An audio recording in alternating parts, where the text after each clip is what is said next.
time to start connecting these things together a bit more. So there's some quite obvious places where we could start here. Let's just start with the kind of chin area.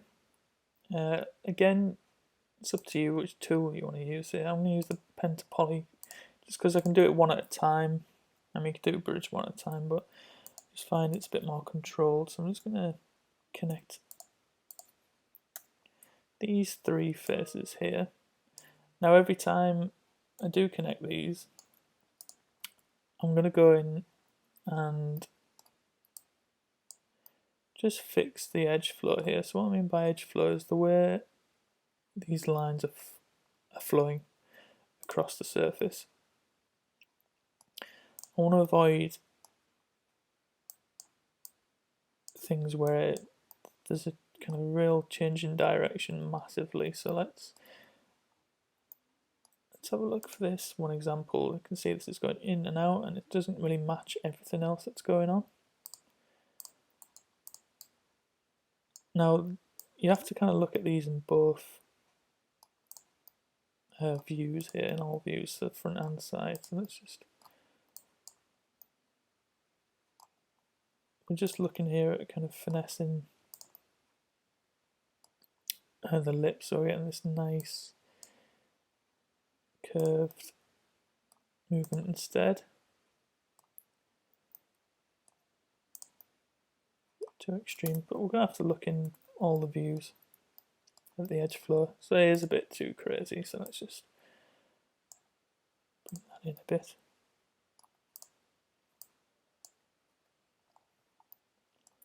Don't really want any straight ones as well at the same time.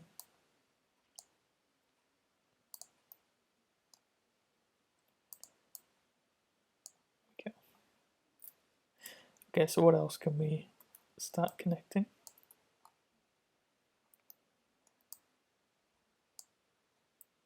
So let's have a look what we can connect up here. So this one is going to run nicely in here, so the outer one of the eye.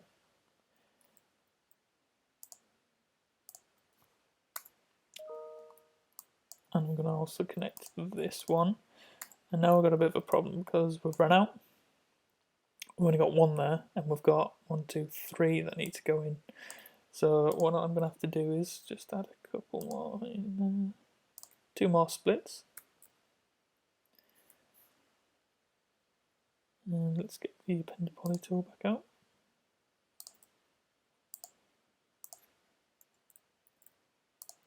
Just hitting Y on the keyboard here to bring the tool back.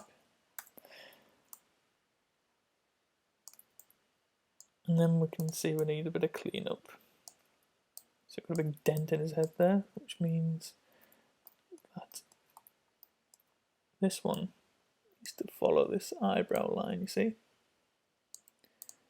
Bring that forward a bit more.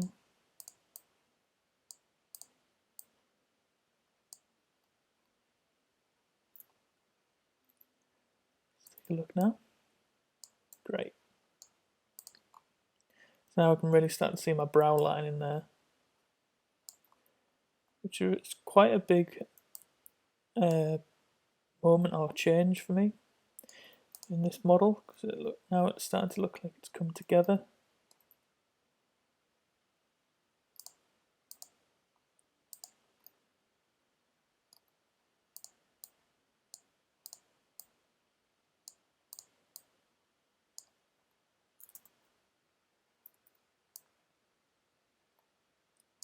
Still got a bit of a dent there, but we're going to fix that later anyway.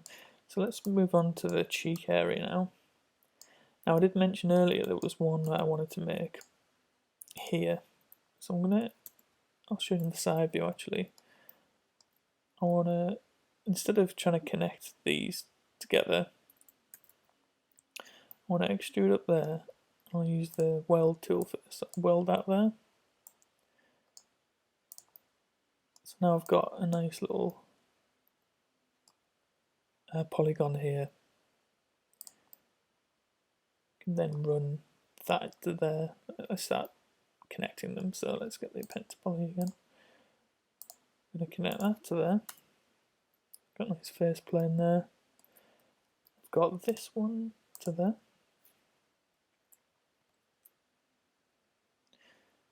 And this is where I'm going to have to add an extra split here.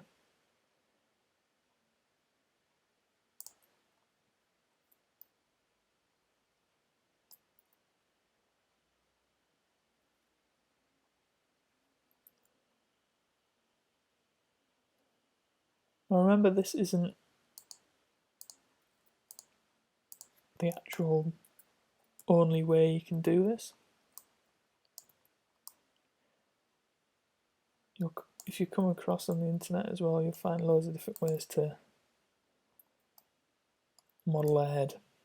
This is just one technique, one type of edge flow. Some people prefer to do it different ways. You can see here we've got a little issue where we've got 5 sides here, so we can't make a 4-sided polygon here. So we're going to have to make a split somewhere, and that could be in a few different places. So we could try adding one, maybe another one under the chin here. So now we've got 4 there. Could have tried doing one across here, but that still wouldn't work, so I think we'll add this one down here. And we'll get the Append Poly tool.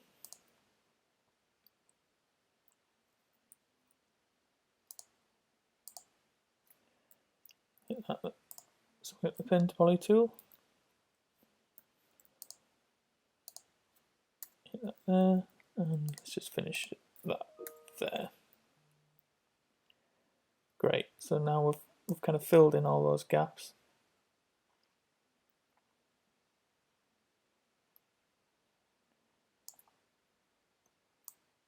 And we just need to do a bit of cleanup now. So we're looking to get all these quite evenly spaced. To finish off, I'm going to get the edge flow looking nice.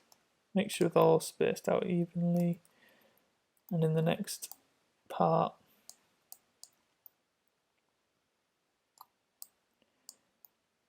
we're going to look at start to build the nose.